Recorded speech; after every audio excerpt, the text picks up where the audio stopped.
Recording by Anne-Marie, South Tyneside, United Kingdom. North and South by Elizabeth Gaskell. Chapter 19. Angel Visits. As angels in some brighter dreams call to the soul when man doth sleep, so some strange thoughts transcend our wonted themes, and into glory peep. Henry Vaughan. Mrs. Hale was curiously amused and interested by the idea of the Thornton dinner party. She kept wondering about the details, with something of the simplicity of a little child who wants to have all its anticipated pleasures described beforehand. But the monotonous life led by invalids often makes them like children, inasmuch as they have, neither of them, any sense of proportion in events, and seem each to believe that the walls and curtains which shut in their world and shut out everything else must of necessity be larger than anything hidden beyond. Besides, Mrs. Hale had had her vanities as a girl, had perhaps unduly felt their mortification when she became a poor clergyman's wife.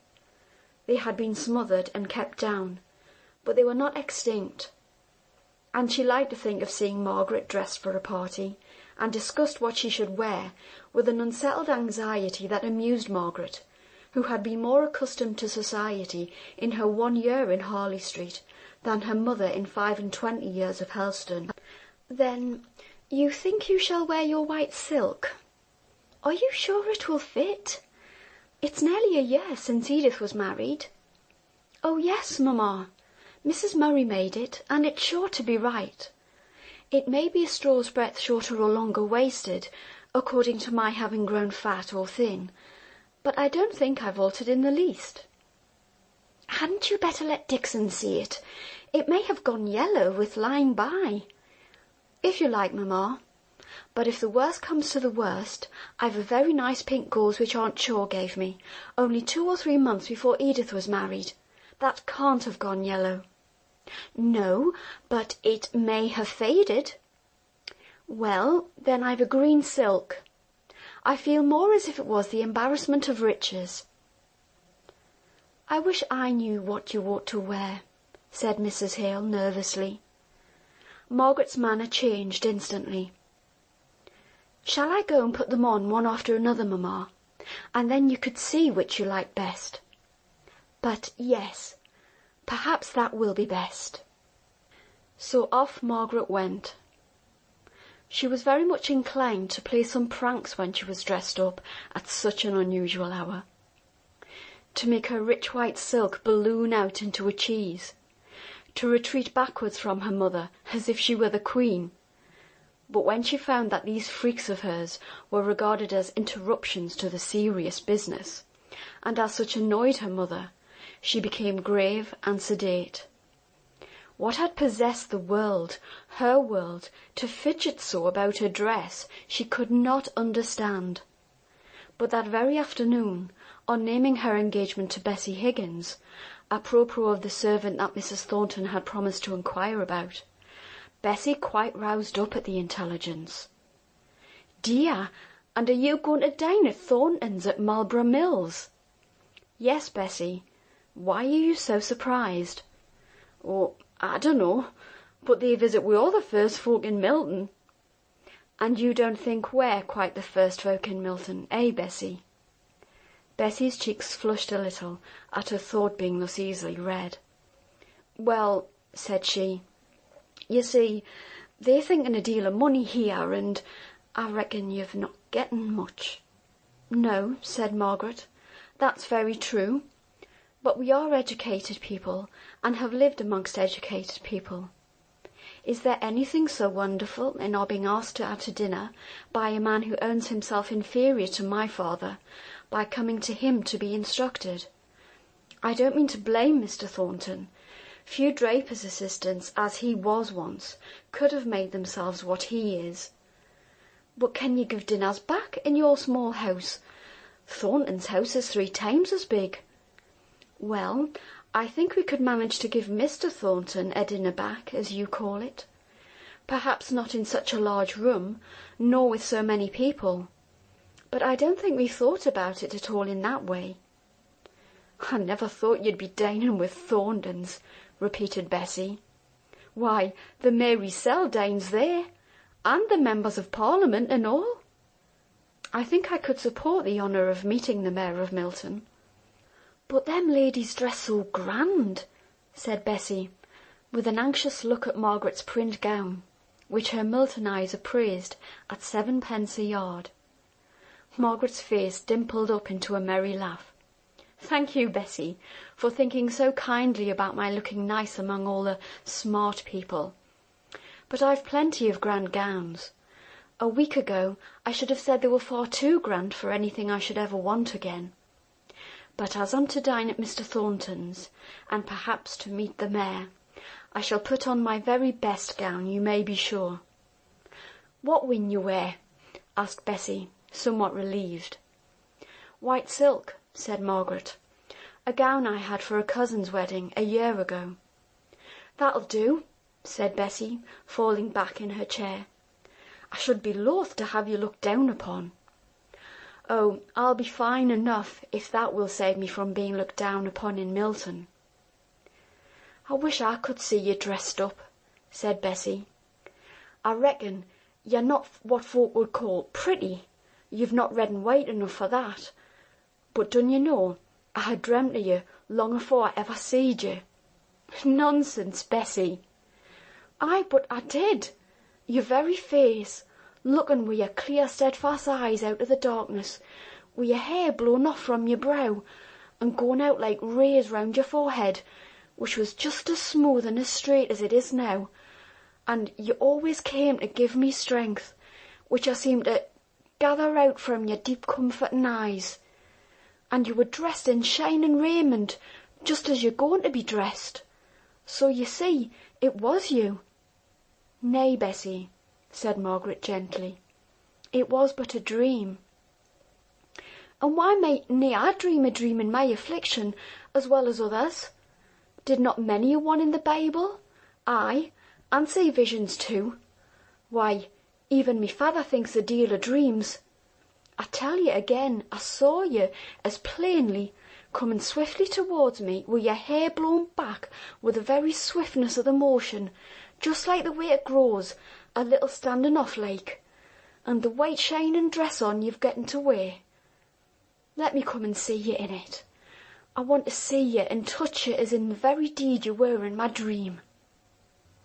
"My dear Bessie, it is quite a fancy of yours." "Fancy or no fancy, you've come, as I knew you would, when I saw your movement in my dream. And when you hear about me, I reckon I feel easier in my mind, and comforted, just as a fire comforts one on a dreary day. You said it were on the 21st. Please God, I'll come and see you. Oh, Bessie, you may come, and welcome. But don't talk so. It really makes me sorry, it does indeed." "Then I'll keep it to myself if I bite my tongue out. Not but what it's true for all that." Margaret was silent. At last she said, "Let us talk about it sometimes, if you think it true, but not now. Tell me, how's your father turned out?" "Aye," said Bessie heavily, in a manner very different from that she had spoken in but a minute or two before. "He and many another, all hampers men, and many a one besides. The women are as bad as the men in their savageness this time. Food is high, and the mun have food for their childer, I reckon. Suppose Thornton sent 'em their dinner out, the same money spent on potatoes and meal would keep many a crying babby quiet, and hush up its mother's heart for a bit." "Don't speak so," said Margaret. "You'll make me feel wicked and guilty in going to this dinner." "No," said Bessie. "Some's pre-elected to sumptuous feasts and purple and fine linen. Maybe you're on 'em. Others toil and moil all their lives long, and the very dogs are not pitiful in our days as they were in the days of Lazarus. But if you ask me to cool your tongue with the tip of my finger, I'll come across the great gulf to you, just for the thought of what you've been to me here." "Bessie, you're very feverish. I can tell it in the touch of your hand, as well as in what you're saying. It won't be division enough in that awful day that some of us have been beggars here and some of us have been rich. We shall not be judged by that poor accident, but by our faithful following of Christ." Margaret got up and found some water, and soaking her pocket handkerchief in it, she laid the cool wetness on Bessie's forehead and began to chafe the stone-cold feet. Bessie shut her eyes and allowed herself to be soothed. At last she said, "You'd have been deaved out of your 5 wits as well as me if you'd had one body after another coming in to ask for father, and staying to tell me each one their tale. Some spoke of deadly hatred, and made my blood run cold with the terrible things they said of the masters. But more, being women, kept plaining, with the tears running down their cheeks, and never wiped away nor heeded, of the price of meat, and how their children couldn't sleep at night for the hunger." "And do they think the strike will mend this?" asked Margaret. "They say so," replied Bessie. "They do say trade has been good for long, and the masters has made no end of money. How much, father doesn't know, but in course the union does, and as is natural, they're wanting their share of the profits, now that the food is getting dear. And the union says they'll not be doing their duty if they don't make the masters give 'em their share. But masters is getting the upper hand somehow, and I'm feared they'll keep it now, and evermore. It's like the great battle at Armageddon, the way they keep on grinning and fighting at each other, till even while they fight, they are picked off into the pit." Just then Nicholas Higgins came in. He caught his daughter's last words. "Aye, and I'll fight on too, and I'll get it this time. It'll not take long for to make 'em give in, for they've getting a pretty lot of orders all under contract, and they'll soon find out they'd better give us our 5% than lose the profit they'll gain, let alone the fine for not fulfilling the contract. My masters! I know who'll win."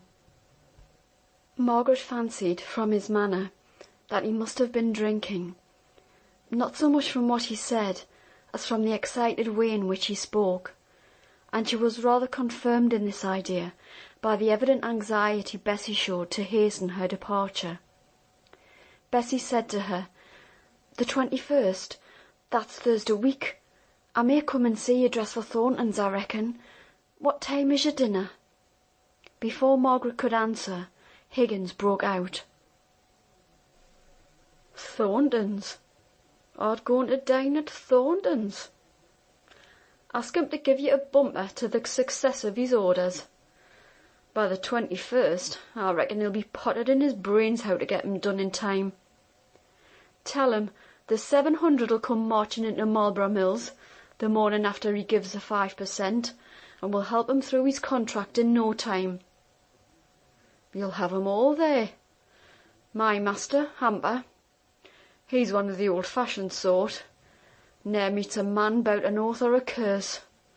I should think he were going to die if he spoke to me civil. But after all, his bark's worse than his bite, and you may tell him one of his turnouts said so if you like. But you'll have a lot of prize mill owners at Thornton's. I should like to get speech of them when they're a bit inclined to sit still after dinner, and couldn't have run for the life in 'em. I'd tell 'em me mind. I'd speak up again the hard way they're driving on us." "Goodbye," said Margaret hastily. "Goodbye, Bessie. I shall look to see you on the 21st, if you're well enough." The medicines and treatment which Dr. Donaldson had ordered for Mrs. Hale did her so much good at first that not only she herself but Margaret began to hope that he might have been mistaken, and that she could recover permanently. As for Mr. Hale, although he had never had an idea of the serious nature of their apprehensions, he triumphed over their fears with an evident relief, which proved how much his glimpse into the nature of them had affected him. Only Dixon croaked forever into Margaret's ear. However, Margaret defied the raven, and would hope. They needed this gleam of brightness indoors, for out of doors, even to their uninstructed eyes, there was a gloomy, brooding appearance of discontent. Mr. Hale had his own acquaintances among the working men, and was depressed with their earnestly told tales of suffering and long endurance. They would have scorned to speak of what they had to bear to anyone who might, from his position, have understood it without their words. But here was this man from a distant county, who was perplexed by the workings of the system into the midst of which he was thrown, and each was eager to make him a judge, and to bring witness of his own causes for irritation. Then Mr. Hale brought all his budget of grievances, and laid it before Mr. Thornton, for him, with his experience as a master, to arrange them and explain their origin, which he always did on sound economical principles, showing that, as trade was conducted, there must always be a waxing and waning of commercial prosperity, and that in the waning a certain number of masters as well as of men must go down into ruin, and be no more seen among the ranks of the happy and prosperous. He spoke as if this consequence were so entirely logical that neither employers nor employed had any right to complain if it became their fate. The employer to turn aside from the race he could no longer run, with a bitter sense of incompetency and failure, wounded in the struggle, trampled down by his fellows in their haste to get rich, slighted where he once was honoured, humbly asking for instead of bestowing employment with a lordly hand. Of course, speaking so of the fate that, as a master, might be his own in the fluctuations of commerce, he was not likely to have more sympathy with that of the workmen, who were passed by in the swift, merciless improvement or alteration, who would fain lie down and quietly die out of the world that needed them not, but felt as if they could never rest in their graves for the clinging cries of the beloved and helpless they would leave behind. Who envied the power of the wild bird, that can feed her young with her very heart's blood? Margaret's whole soul rose up against him while he reasoned in this way, as if commerce were everything and humanity nothing. She could hardly thank him for the individual kindness which brought him that very evening to offer her, for the delicacy which made him understand that he must offer her privately every convenience for illness that his own wealth or his mother's foresight had caused them to accumulate in their household, and which, as he learned from Dr. Donaldson, Mrs. Hale might possibly require.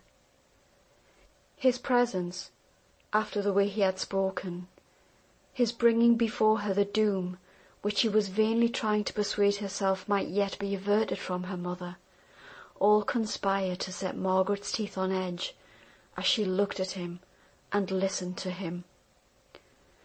What business had he to be the only person, except Dr. Donaldson and Dixon, admitted to the awful secret which he held shut up in the most dark and sacred recess of her heart, not daring to look at it unless she invoked heavenly strength to bear the sight, that, some day soon, she should cry aloud for her mother, and no answer would come out of the blank, dumb darkness. Yet he knew all. She saw it in his pitying eyes. She heard it in his grave and tremulous voice. How reconcile those eyes, that voice, with the hard, reasoning, dry, merciless way in which he laid down axioms of trade, and serenely followed them out to their full consequences? The discord jarred upon her inexpressibly, the more because of the gathering woe of which she heard from Bessie. To be sure, Nicholas Higgins, the father, spoke differently. He had been appointed a committee man, and said that he knew secrets of which the exoteric knew nothing. He said this more expressly and particularly on the very day before Mrs. Thornton's dinner party, when Margaret, going in to speak to Bessie, found him arguing the point with Boucher, the neighbour of whom she had frequently heard mention, as by turns exciting Higgins' compassion, as an unskilful workman with a large family depending upon him for support, and at other times enraging his more energetic and sanguine neighbour by his want of what the latter called spirit. It was very evident that Higgins was in a passion when Margaret entered. Boucher stood with both hands on the rather high mantelpiece, swaying himself a little on the support which his arms, thus placed, gave him, and looking wildly into the fire, with a kind of despair that irritated Higgins, even while it went to his heart. Bessie was rocking herself violently backwards and forwards, as was her wont, Margaret knew by this time, when she was agitated. Her sister Mary was tying on her bonnet, in great clumsy bows as suited her great clumsy fingers, to go to her fustian cutting, blubbering out loud the while, and evidently longing to be away from a scene that distressed her. Margaret came in upon this scene. She stood for a moment at the door, then, her finger on her lips, she stole to a seat on the squab near Bessie. Nicholas saw her come in, and greeted her with a gruff but not unfriendly nod. Mary hurried out of the house, catching gladly at the open door, and crying aloud when she got away from her father's presence. It was only John Boucher, that took no notice whatever, who came in, and who went out. "It's no use, Higgins. Her canna live long at this, and her's just sinking away. Not for want of meat hersel, but because her canna stand the sight of the little ones clemmin'. Aye, clemmin'. 5 shillin' a week may do well enough for thee, wi' but 2 mouths to fill, and one of them a wench who can well earn her own meat. But it's clemmin' to us. And I tell thee plain, if her dies, as I'm feared her will afore we've getten the 5%, I'll fling the money back at the master's face and say, be dommed to you, be dommed to the whole cruel world of you, that couldna leave me the best wife that ever bore childer to a man. And look thee, lad, I'll hate thee, and the whole pack of the Union. Aye, and chase you through heaven wi' me hatred. I will, lad, I will, if you're leading me astray this matter. Thou saidst, Nicholas, on Wednesday se'night, and now it's Tuesday of the 2nd week, that afore a fortnight would have the masters coming a-begging to us to take back our work at our own wage, and time's nearly up, and there's our little Jack lying abed, too weak to cry, but just every now and then sobbing up his heart for want of food. Our little Jack, I tell thee, lad, has never looked up sin he were born, and I loves him as if he were her very life, as he is, for I reckon he'll cost me that precious price. Our little Jack, who wakened me each morn with putting his sweet little lips to me great rough bull face, a seeking a smooth place to kiss. And he lies clemmin'. Here the deep sobs choked the poor man, and Nicholas looked up, with eyes brimful of tears, to Margaret, before he could gain courage to speak. "Howd up, man. Thy little Jack shall nor clem. I ha' getten brass, and we'll go buy the chap a sup of milk and a good £4 this very minute. What's mine's thine, sure enough, if thou's to want. Only dunnot lose heart, man," continued he, as he fumbled in the teapot for what money he had. "I lay you my heart and soul will win for all this. It's but bearing on 1 more week, and you just see the way the masters'll come round, praying on us to come back to our mills. And the Union, that's to say will take care you've enough for the childer and the missus. So dunnot turn faint heart, and go to the tyrants a-seeking work." The man turned round at these words, turned round a face so white and gaunt, and tear-furrowed, and hopeless, that its very calm forced Margaret to weep. "You know well that a worse a tyrant than e'er the masters were, says, clem to death, and see him all clem to death, ere ye dare go again the Union. You know it well, Nicholas, for you're one on 'em. You may be kind hearts each separate, but once banded together, you've no more pity for a man than a wild hunger-maddened wolf. Nicholas had his hand on the lock of the door. He stopped and turned round on Boucher, close following. So help me God, man alive, if I think not I'm doing best for thee and for all on us. If I'm going wrong when I think I'm going right, it's their sin who have left me where I am, in my ignorance. I have thought till my brains ached, believe me, John, I have. And I say again, there's no help for us but having faith i' the Union. They'll win the day. See if they done it. Not one word had Margaret or Bessie spoken. They had hardly uttered the sighing that the eyes of each called to the other to bring up from the depths of her heart. At last Bessie said, I never thought to hear father call on God again. But you heard him say, so help me God. Yes, said Margaret. Let me bring you what money I can spare. Let me bring you a little food for that poor man's children. Don't let them know it comes from anyone but your father. It will be but little. Bessie lay back without taking any notice of what Margaret said. She did not cry. She only quivered up her breath. My heart's drained dry your tears, she said.